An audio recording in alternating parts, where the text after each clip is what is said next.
আসসালামু আলাইকুম। আশা করি আপনারা অনেক অনেক ভালো আছেন। আজকে আরেকটা ব্লগ শেয়ার করব আপনাদের সাথে। আমি কিন্তু এখন আছি এই মুহূর্তে হচ্ছে সদরঘাটে, আর সদরঘাটের একেবারে লাস্ট টার্মিনাল যেটা বলে সেই জায়গা আছি। আর এই জায়গা থেকে আজকের গন্তব্য হচ্ছে যাব আহসান মঞ্জিলে, এবং কিভাবে গেলে সুবিধা হবে তার বিস্তারিত আপনাদের সাথে শেয়ার করব। আপনারা সদরঘাটে যেহেতু কম বেশি অনেকে চিনেন, আর সদরঘাট হচ্ছে প্রায় টার্মিনাল, অনেকগুলো টার্মিনাল, মেইন টার্মিনাল আছে, সেকেন্ড টার্মিনাল, থার্ড টার্মিনাল, এরকম টার্মিনালে অনেক আছে এবং প্রচুর আছে।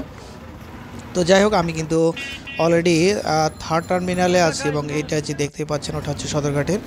আর এই রাস্তাটা হচ্ছে সদরঘাটের, আর পা পাশে যে দেখতে পাচ্ছেন এটা হচ্ছে মেইন টার্মিনাল, যেটা বলে হচ্ছে সদরঘাটের প্রধান টার্মিনাল। আর এই জায়গা থেকে আপনারা চাইলে কিন্তু রিক্সা যোগে জগন্নাথ বিশ্ববিদ্যালয়, তারপরে হচ্ছে গুলিস্থান, তারপরে হচ্ছে আপনার যাত্রাবাড়ি, সব জায়গায় কিন্তু আপনি এই জায়গা থেকে যেতে পারবেন। এই যে রাস্তাটা আপনারা দেখতে পাচ্ছেন এই রাস্তা দিয়ে।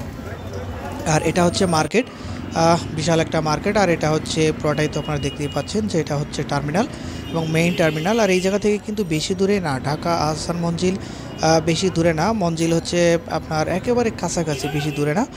তো সেক্ষেত্রে আপনারা চাইলে কিন্তু রিক্সায় যেতে পারেন, কারণ হচ্ছে সদরঘাটে আসার পর এত কাছাকাছি একটা ঐতিহ্য, আর সে জায়গায় আপনারা যাবেন না, যার এটা কি হয় বলেন।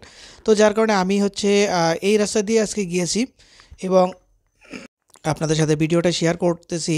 আর এই যে এখন যে দেখতে পাচ্ছেন প্রচুর মানুষ এবং রিক্সা, গাড়ি ঘোড়া প্রচুর। হ্যাঁ, এই জায়গা থেকে যা, এটা হলো পুরনো ঢাকা, যেহেতু সদরঘাট মানেই হচ্ছে পুরনো ঢাকা, বুড়িগঙ্গা নদীর পাশেই। আর এই পাশ দিয়েই হচ্ছে আপনাকে যেতে হবে হচ্ছে মঞ্জিলে, ঢাকা আহসান মঞ্জিল বা আহসান মঞ্জিল নামেই পরিচিত।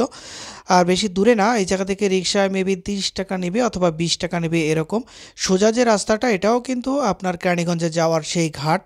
আর আমরা কিন্তু এখন ডান দিকে যাব। আপনারা চাইলে এই রাস্তা দিয়ে সোজা, একদম সোজা বের হয়ে যেতে পারেন। সেক্ষেত্রেও আপনারা কিন্তু চলে যেতে পারবেন হচ্ছে নবাববাজার বা নবপুর যেটা বলে, ওই রাস্তায় যেতে পারবেন। আর আমরা কিন্তু বাঁ দিকে যাচ্ছি, বাঁ দিক থেকে বেশি দূরে না, ওই যে দেখা যাচ্ছে। কিন্তু চাইলে কিন্তু সদরঘাট থেকে আপনারা হেঁটেও আসতে পারেন, 30 টাকা রিক্সা না দিয়ে আপনারা চাইলে আস্তে আস্তে হেঁটে চলে আসতে পারেন, বেশি দূরে না। কারণ সদরঘাট থেকে আহসান মঞ্জিল বেশি দূরে না, সেক্ষেত্রে আপনারা আসতে পারেন একেবারে ঝামেলা ছাড়া, এবং আপনাদের কাছে অনেক ভালো লাগবে। আর পরিবেশটা যেহেতু খুব চমৎকার, আর আপনারা আসলে তো আরও বেশি ভালো লাগবে। এত কাছাকাছি, এত সুন্দর একটা সৌন্দর্য না দেখলে মিস করবেন। এই জন্যই হচ্ছে আপনাদের সাথে ভিডিওটা আজকে শেয়ার করতেছি, যে সদরঘাট থেকে আপনারা চাইলে একেবারে খুব তাড়াতাড়ি এবং হেঁটেও আসতে পারবেন, চাইলে আপনারা রিক্সাও আসতে পারবেন। দূর থেকে আপনারা দেখতে পাচ্ছেন ওটা হচ্ছে আহসান মঞ্জিলের গেট। তো আজকের মতো এই পর্যন্তই, সবাই ভালো থাকবেন। আর যদি চ্যানেলটা ভালো লাগে অবশ্যই অবশ্যই লাইক, কমেন্ট, শেয়ার করে দিবেন এবং পাশেই থাকবেন। তো আজকের মতো সবার কাছ থেকে বিদায় নিচ্ছি, বাই বাই, টাটা, আল্লাহ হাফেজ। এখনই আমাদের নামতে হবে, কারণ হচ্ছে এই জায়গা হয়তো আর বেশি দূর যেতে পারবে না, কারণ সবই তো শেষ, রাস্তায় শেষ হয়ে গেল। এই জন্য আপনাদের কাছ থেকে বিদায় নিচ্ছি। আর আপনাদের সাথে কম বেশি ভিডিও ব্লগ শেয়ার করি, যদি ভুল ত্রুটি হয় অবশ্যই অবশ্যই ক্ষমা দৃষ্টিতে দেখবেন। আজকের মতো বাই বাই, টাটা, আল্লাহ হাফেজ।